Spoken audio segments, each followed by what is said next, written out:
Hello students, chemistry media में आपका स्वागत है। आज का हमारा टॉपिक है, चैप्टर हमारा चल रहा है some basic concept of chemistry. पिछले वीडियो में हमने मोल कॉन्सेप्ट के बारे में बात की थी, आपको समझ में आया होगा। आज की वीडियो में हम बात करेंगे टेम्परेचर के बारे में और कौन कौन से टेम्परेचर स्केल हम यूज़ करते हैं। ठीक है, तो टेम्परेचर, सबसे पहले अगर मैं बात करूं, आपसे मैं पूछूं कि टेम्परेचर होता क्या है। ठीक है, जैसे मान लीजिए एग्जांपल देखिए, मैंने कह दिया कि आज गर्मी ज़्यादा है एज कंपेयर टू कल की, कि कल ठंड थी, कल ठंड थी, आज क्या है, गर्मी ज़्यादा है। गर्मी ज़्यादा होने का मतलब क्या है, मुझे पसीना आ रहा है। पसीना क्यों आ रहा है? क्योंकि आज का तापमान ज़्यादा है। देखा होगा आपने कि सर्दियों में हमें पसीना नहीं आता क्योंकि सर्दियों में तापमान कम रहता है, जबकि गर्मियों में हमें पसीना ज़्यादा आता है क्योंकि तापमान ज़्यादा रहता है। और तापमान ज़्यादा होने के कारण से हमारी शरीर को ठंडा रखने के लिए जो हमारा स्वेट है, पसीना है, वो क्या होता है, वेपोराइज होता है, वाष्पीकृत होता है। और वाष्पीकृत होकर के हमें क्या प्रदान करता है, ठंडक प्रदान करता है।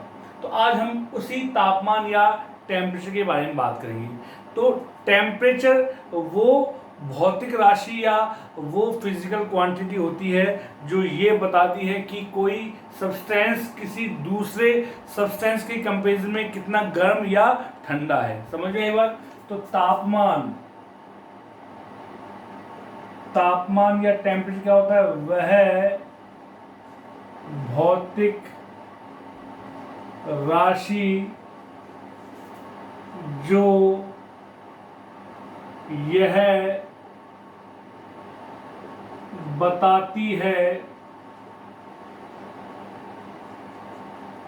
बताती है कि कोई वस्तु किसी दूसरी वस्तु की तुलना में कितनी गर्म अथवा ठंडी है। तो तापमान की सहायता से आप ये बता सकते हैं कि कोई वस्तु कितनी ठंडी या गर्म है। ठीक है, अगर सपोज हम बात करें गर्मियों में हम क्या पीते हैं, कोल्ड ड्रिंक पीते हैं। तो जब हम शॉपकीपर के पास में कोल्ड ड्रिंक परचेज करने जाते हैं तो हम हाथ से टच करके देखते हैं कि भैया ये, अगर हमने टच कर दिया एकदम वो थोड़ी सी ठंडी होती है तो हम उसको बोलते हैं कि हमें एकदम ज़्यादा ठंडी चाहिए, मतलब चिल्ड बोतल चाहिए। तो कहने का मतलब है कि तापमान को आप छू करके महसूस कर सकते हो। सर्दियों में देखा होगा आपने कि सर्दियों में जब हम अपने लिए गर्म पानी करते हैं तो अब हम चेक करके देखते हैं कि पानी कितना गर्म या ठंडा है। अगर बहुत ज़्यादा गर्म है तो उससे हमारी स्किन बर्न हो सकती है, जल सकती है। तो हम ये श्योर करते हैं टच करके कि टेम्परेचर उसका कितना है या फिर वो ज़्यादा गर्म है या ज़्यादा ठंडा है। ठीक है, चलिए, तो स्केल।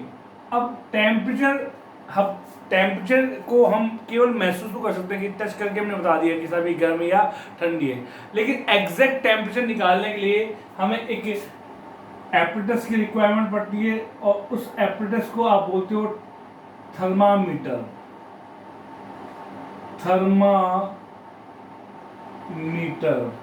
जिसको हम बोलते हैं तापमापी। ठीक है, तो थर्मामीटर की सहायता से या तापमापी की सहायता से आप किसी भी सब्सटेंस का क्या निकाल सकते हैं, टेम्परेचर निकाल सकते हैं। ठीक है, अब देखिए स्केल, तो 3 स्केल होते हैं इसके। पहला डिग्री सेल्सियस,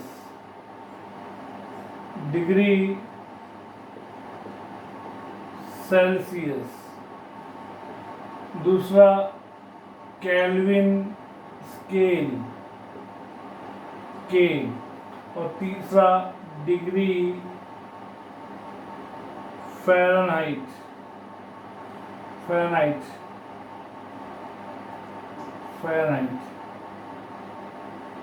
डिग्री एफ। ठीक है, अब देखिए 0 degree Celsius is equal to 273 kelvin, या बुक में अगर बात करें 0 degree Celsius is equal to 273.15 kelvin. और केल्विन में टेम्परेचर को बोलते हैं एब्सोल्यूट टेम्परेचर या परम ताप। आगे बात समझ।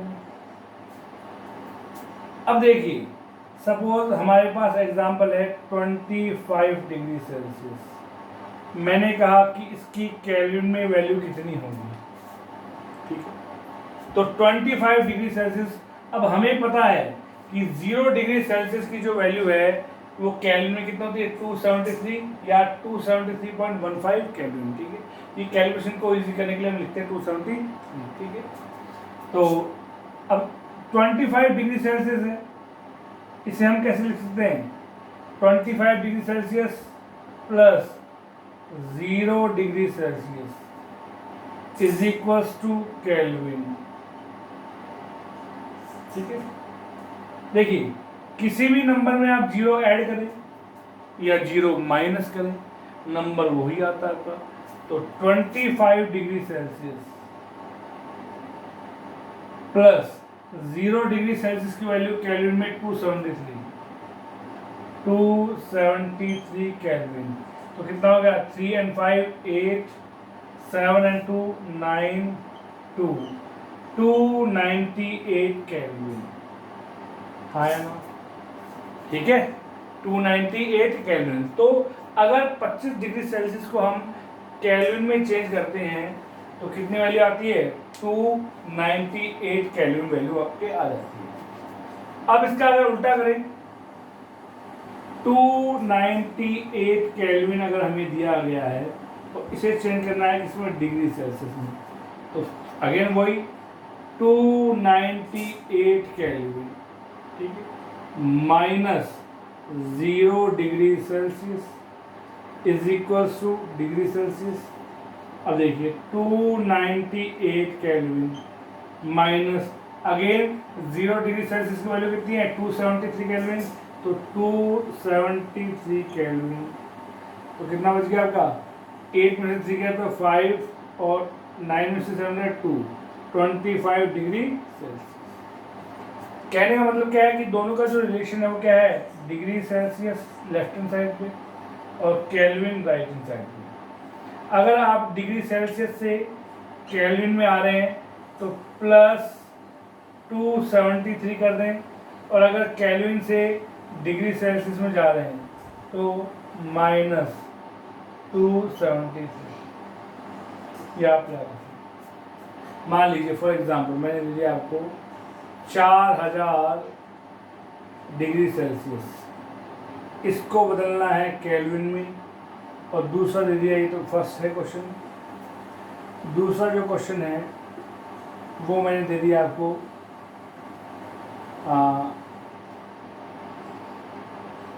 5000 केल्विन, इसको चेंज करना है डिग्री सेल्सियस में। तो अभी बताया डिग्री सेल्सियस से अगर आपको केल्विन में जाना है तो क्या करना होगा, आपका प्लस के 273 करना पड़ेगा। तो 4000 प्लस 273 बराबर 4273 केल्विन, 500, ठीक है। यहाँ केल्विन में दिया हुआ है 5000 केल्विन, चेंज करना है डिग्री सेल्सियस में, तो कर दें 5000। मैंने बताया था अगर केल्विन को बदलना है डिग्री सेल्सियस में तो क्या करना है, माइनस 273। तो 5000 माइनस 273 कितना, 10 में से 3 गया तो 7, 9 में से 7 गया तो 2, फिर 9 में से 2 गया तो 7 और 4, 4727 डिग्री सेल्सियस। तो किसी भी क्वेश्चन को या किसी भी रिएक्शन में या किसी भी न्यूमेरिकल में अगर टेम्परेचर आपका डिग्री सेल्सियस में दिया हुआ है तो केल्विन में चेंज करने के लिए 273 ऐड करेंगे, और अगर केल्विन में दिया हुआ है तो उसे डिग्री सेल्सियस में बदलने के लिए 273 माइनस कर देंगे। तो ये पहला दोनों पढ़ लिया अपन ने, डिग्री सेल्सियस और केल्विन। अब नेक्स्ट जो हम बात करेंगे वो डिग्री फ़ारेनहाइट के बारे में बात करेंगे, ठीक है। देखिए इसको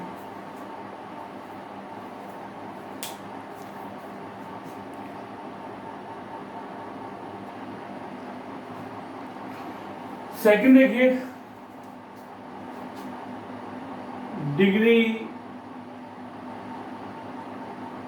सेल्सियस एंड डिग्री फ़ारेनहाइट, ठीक है। देखिए इसके लिए हम देखें, ये डिग्री सेल्सियस की थर्मामीटर, ग्लास की एक सॉलिड रॉड होती है जिसमें एक बारीक सा पॉइंट होता है, यहाँ पे इसका बल्ब है, इस बल्ब में भरा होता है मर्क्यूरी,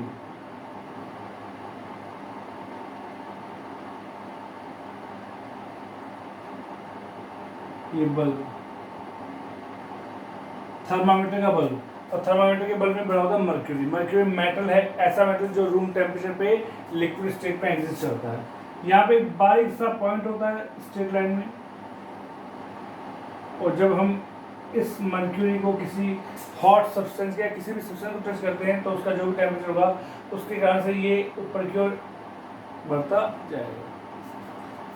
डिग्री सेल्सियस स्केल में इनिशियल जो पार्ट है वो होता है 0 डिग्री सेल्सियस, 0 डिग्री सेल्सियस, और जो हाईएस्ट पार्ट होता है वो होता है 100 डिग्री सेल्सियस। इट मीन्स यहाँ से यहाँ तक टोटल 100 पार्ट होते हैं, 100 भाग, और यहाँ पे स्केल बना होता है,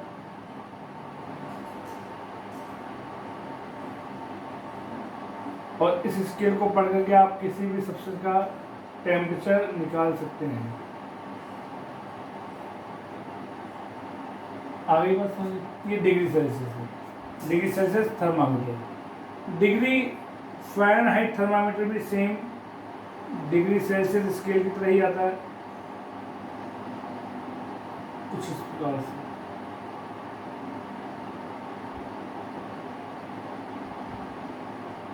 यहाँ क्या हो रहा होता है, मर्क्यूरी,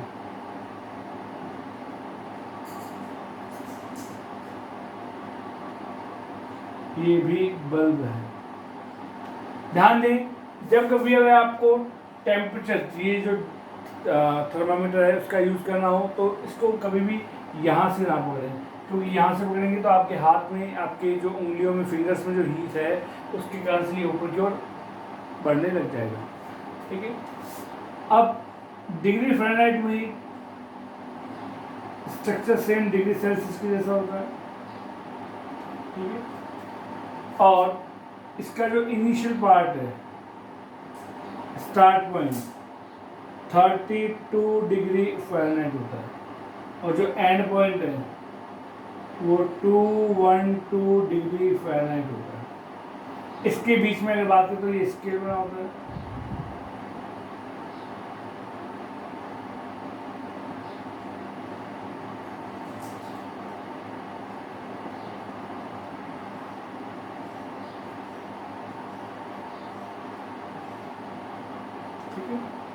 तो टोटल कितने भाग हो गए, मिनिमम ये, मैक्सिमम ये, तो मैक्सिमम माइनस मिनिमम 180 पार्ट्स, ठीक है। अब देखिए C is equal to, C है डिग्री सेल्सियस, अगर हम बात करें डिग्री सेल्सियस की वैल्यू कितनी है, 0 है, दिख रहा है आपको। तो F की वैल्यू कितनी है, 32 डिग्री फ़ारेनहाइट, मतलब F जो है वो 0 से 32 डिग्री फ़ारेनहाइट क्या है, ज़्यादा है, ठीक है। इट मीन्स आप क्या कह सकते हैं, C किसके इक्वल होगा, F की जो भी वैल्यू है उसमें से अगर मैं माइनस कर दूँ 32 तो किसके इक्वल आएगी, C के। जैसे देखिए F की मैंने सपोज यहाँ पे पॉइंट माना 32, तो 32 माइनस 32 कितना होगा, 0। C के कितने पार्ट हैं, 100 डिग्री सेल्सियस में 100 पार्ट, और F डिग्री फ़ारेनहाइट में 180 पार्ट। सिंपल करें इसको, 25 × 100 और 29 × 180, तो फॉर्मूला जो निकल के आएगा वो क्या गया, C/5 is equals to F-32/9। C है डिग्री सेल्सियस की वैल्यू और F है डिग्री फ़ारेनहाइट की वैल्यू। जैसे मान लीजिए ये क्वेश्चन देख लेते हैं, change 25 degree Celsius in degree Fahrenheit. 25 degree Celsius को डिग्री फ़ारेनहाइट में चेंज करना है, कर सकते हैं, कर सकते हैं। सी की वैल्यू कितनी है, 25 डिग्री सेल्सियस। तो सी की वैल्यू 25 डिग्री सेल्सियस, एफ की वैल्यू आपको निकालनी है। Formula C/5 is equals to F-32/9। यही है फॉर्मूला। सी की वैल्यू रखो 25/5 इज इक्वल्स टू एफ निकालना है -32/9।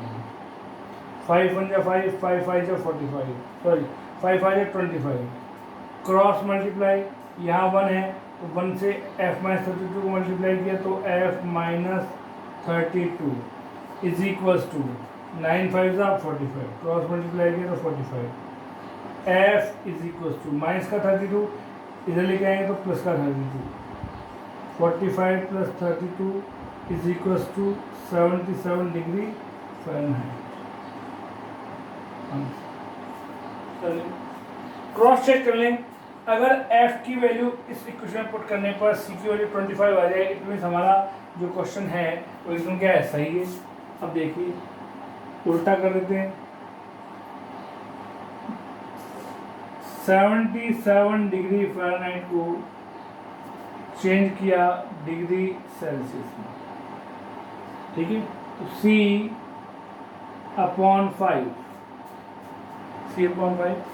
Is equals to F-32/9। Formula वही रहेगा, फॉर्मूला में कोई चेंज नहीं होगा। तो C/5 is equals to F की वैल्यू कितनी है, 77 minus 32/9। C/5 is equals to 7 में से 2 क्या तो 5, 7 में 3 का तो 4/9, 1 का 9, 9 5 जा 45।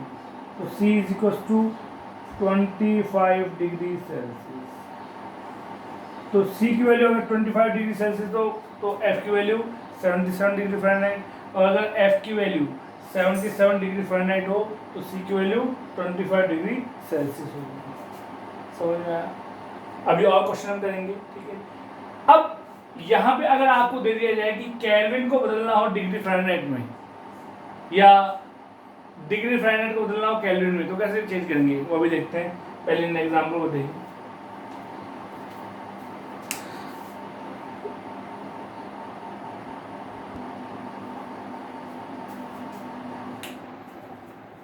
जैसे मान लीजिए मैंने क्वेश्चन दे दिया आपको कि 398 केल्विन है, इसे चेंज करना है डिग्री फ़ारेनहाइट में, पहली बात, ठीक है। अब हमारे पास क्या है, केल्विन, चेंज किस में करना है, डिग्री फ़ारेनहाइट में। तो स्टूडेंट अभी थोड़ी देर पहले मैंने बताया था कि डिग्री फ़ारेनहाइट और केल्विन में डायरेक्टली कोई रिलेशन नहीं है। रिलेशन क्या है, C/5 is equals to F-32/9। तो यहाँ पे केल्विन की कोई इंफॉर्मेशन दी हुई नहीं है। जब केल्विन की कोई इंफॉर्मेशन दी हुई नहीं है, इट मीन्स डिग्री फ़ारेनहाइट और केल्विन के बीच में कोई रिलेशन भी नहीं होगा। रिलेशन किसके बीच में है, फ़ारेनहाइट और डिग्री सेल्सियस में। तो मुझे क्या करना पड़ेगा, जब मैं ये क्वेश्चन करूँगा तो पहले 398 केल्विन को चेंज करना पड़ेगा किसमें, डिग्री सेल्सियस में।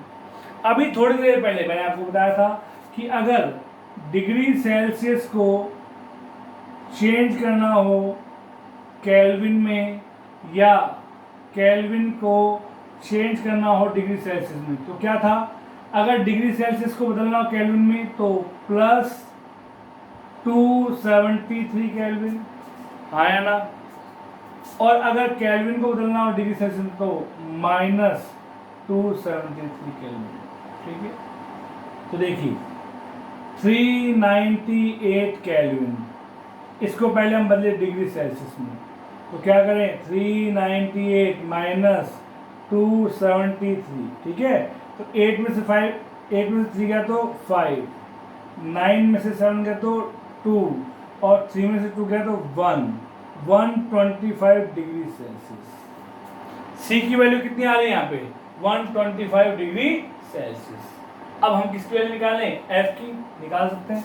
देखिए C/5 is equal to F -32/9, यही इक्वेशन होगा। C की value 125/5 is equal to F -32/9। 5 1 जा 5, 5 2 जा 10 एंड 5 5 जा 55। क्रॉस मल्टीप्लाई इसको इससे और इसको इससे, तो F -32 को 1 से मल्टीप्लाई किया तो F -32 is equal to 25 multiply by 9। 25 को मल्टीप्लाई किया 9 से तो 225 is equal to F -32। F की वैल्यू कितनी आएगी, माइनस का 32 जाएगा तो प्लस का, तो 225 प्लस 32 कितना आ गया, 5 and 2 7, 3 and 2 5, 257 डिग्री फ़ारेनहाइट कर लेंगे। अब चेक कर लें कि यही जो आंसर है वो डिग्री सेल्सियस या केल्विन में आ रहा है कि नहीं आ रहा। अब हमारे पास हमने उल्टा कर दिया। अब हमारे पास क्वेश्चन क्या है, 257 डिग्री फ़ारेनहाइट, इसको चेंज करना है केल्विन में। तो डायरेक्टली कोई रिलेशन नहीं है, तो पहले हम क्या करेंगे, डिग्री फ़ारेनहाइट से डिग्री सेल्सियस और डिग्री सेल्सियस से फिर केल्विन को जाएंगे। तो देखिए पहले C/5 is equals to F -32/9। C की वैल्यू निकालनी है अपॉन 5, F की वैल्यू कितनी है 257 -32/9। C/5 इज इक्वल टू 7 में से 2 गया तो 5, 5 में से 3 गया तो 2 और 2 to 5 डिवाइडेड बाय 9 कैंसिल कर सकते हैं। 9 2 जा 18, बच गए कितने 4 and 5 15, 9 5 जा 45। ठीक है, ये होगा आपका। क्रॉस मल्टीप्लाई करें तो C is equal to 25 multiply by 5, तो C is equal to 125 degree Celsius. आधा काम हो गया हमारा। यहाँ पे कितनी वैल्यू आई 125 डिग्री सेल्सियस। ठीक है, अब यहाँ से यहाँ जाना बहुत ईजी है, तो केल्विन में चेंज करना है 125 डिग्री सेल्सियस को, तो प्लस के 273 ऐड किया तो कितना आ गया 5 and 3 8, 7 and 2 9, 2 and 1 3, 398 केल्विन। तो इस प्रकार से आप डिग्री सेल्सियस को केल्विन में, केल्विन को डिग्री सेल्सियस में, या डिग्री सेल्सियस को फ़ारेनहाइट में, फ़ारेनहाइट को डिग्री सेल्सियस में, या केल्विन को डिग्री फ़ारेनहाइट में और डिग्री फ़ारेनहाइट को केल्विन में चेंज कर सकते हो। ध्यान दें कि डिग्री फ़ारेनहाइट और केल्विन के बीच में कोई रिलेशन नहीं है। तो जब कभी भी आपको डिग्री फ़ारेनहाइट को केल्विन में बदलना है तो पहले डिग्री फ़ारेनहाइट को चेंज किया जाएगा डिग्री सेल्सियस में, और डिग्री सेल्सियस में चेंज करने के लिए फॉर्मूला यूज करोगे C/5 is equal to F -32/9। उसके बाद में जो C की वैल्यू आ रही है उसमें क्या करोगे 273 ऐड करोगे तो आपको वैल्यू किसमें मिल जाएगी, केल्विन में मिल जाएगी। सेम ऐसा ही अगर केल्विन में दिया हुआ है तो केल्विन में अगर दिया हुआ है उसको डिग्री फ़ारेनहाइट में बदलना है तो पहले केल्विन को बदलोगे डिग्री सेल्सियस में, ठीक है, -273, और फिर C की वैल्यू आप पुट करोगे किसमें, इक्वेशन में, तो आपको फ़ारेनहाइट की वैल्यू मिल जाएगी। ठीक है, कर लेंगे। देखिए अब मान लीजिए मैंने क्वेश्चन दे दिया आपको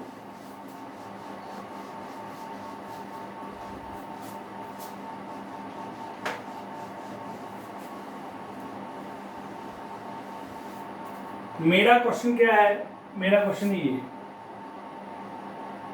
which is largest out of these, सबसे बड़ा कौन सा है, या कौन सा टेम्परेचर सबसे बड़ा होगा।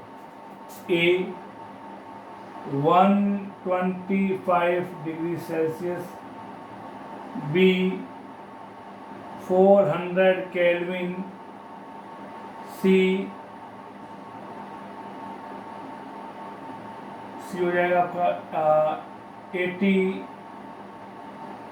ये 184 डिग्री फ़ारेनहाइट, और डी दिया हुआ आपका 100 डिग्री सेल्सियस। ठीक है, ये 4 स्केल दिया हुआ है। ठीक है, तो अब आपको यूनिट एक ही रखनी है, चाहे आप वो डिग्री सेल्सियस रखें, चाहे वो आप केल्विन रखें, चाहे वो डिग्री फ़ारेनहाइट रखें। तो हम मान लेते हैं कि स्टैंडर्ड जो हमने रखा है, स्टैंडर्ड जो हम रख रहे हैं वो डिग्री सेल्सियस में रख रहे हैं। तो डिग्री सेल्सियस में ए में कितनी वैल्यू है, 125 डिग्री सेल्सियस। फिर डी में कितना है, जो डिग्री सेल्सियस में 100 डिग्री सेल्सियस। तो अगर हम दोनों को कंपेयर करें तो दोनों में से बड़ा कौन सा, 125 डिग्री सेल्सियस। सेकंड ऑप्शन क्या दिया हुआ आपका, सेकंड ऑप्शन दिया हुआ है 400 केल्विन। तो केल्विन को बदलना है किसमें, डिग्री सेल्सियस में। तो डिग्री सेल्सियस में चेंज करें तो -273, तो 400 डिग्री या 400 केल्विन -273 कितना हो गया, 10 में से 3 गया तो 7, फिर 9 में से 7 गया तो 2, 3 में से 2 गया तो 127 डिग्री सेल्सियस। लास्ट सी देखिए 184 डिग्री फ़ारेनहाइट है, तो इसको बदलना है डिग्री सेल्सियस में। C/5 F-32/9, सी की वैल्यू निकालनी है। F 184 -32/9, तो C/5 इज इक्वल्स टू 4 में से 2 गया तो 2, 8 में से 3 गया तो 5 और 1, 152/9। ठीक है, क्रॉस मल्टीप्लाई कर लें इसको, ये लीजिए C इज इक्वल्स टू 152 × 5/9, तो 5 2 जा 10, 1 कैरी करेगा, 5 5 जा 25, 26 2 कैरी करेगा, 5 1 जा 5 and 2 7, तो 760 में डिवाइड करना 9 का, तो 9 8 जा 72, रिमेनिंग 4 4 0 40, 9 6 जा 36, 9 6 जा 36 और 9 6 जा 36, तो सी की वैल्यू कितनी आ गई, 86.66 डिग्री सेल्सियस। हाँ या ना, तो ए ऑप्शन आ गया 125 डिग्री सेल्सियस, बी आ गया 100 डिग्री सेल्सियस, सी की वैल्यू कितनी आई, सी की वैल्यू आ गई आपके पास, ये देखो यहाँ लिख देता हूँ मैं, A 125 degree Celsius, B 127 degree Celsius, C 86.66 degree Celsius और डी 100 डिग्री सेल्सियस। तो आपको दिख रहा होगा कि सबसे बड़ा टेम्परेचर कौन सा है, 127 डिग्री सेल्सियस। तो ऑर्डर क्या होगा, सबसे लीस्ट कौन सी होगी, डी, उसके बाद में सबसे लीस्ट होगी सी, उसके बाद में डी, उसके बाद में ए और उसके बाद में बी। तो ये स्मॉलेस्ट और ये लार्जेस्ट। ठीक है, और भी क्वेश्चन आएंगे इसमें, देख लीजिए इसमें।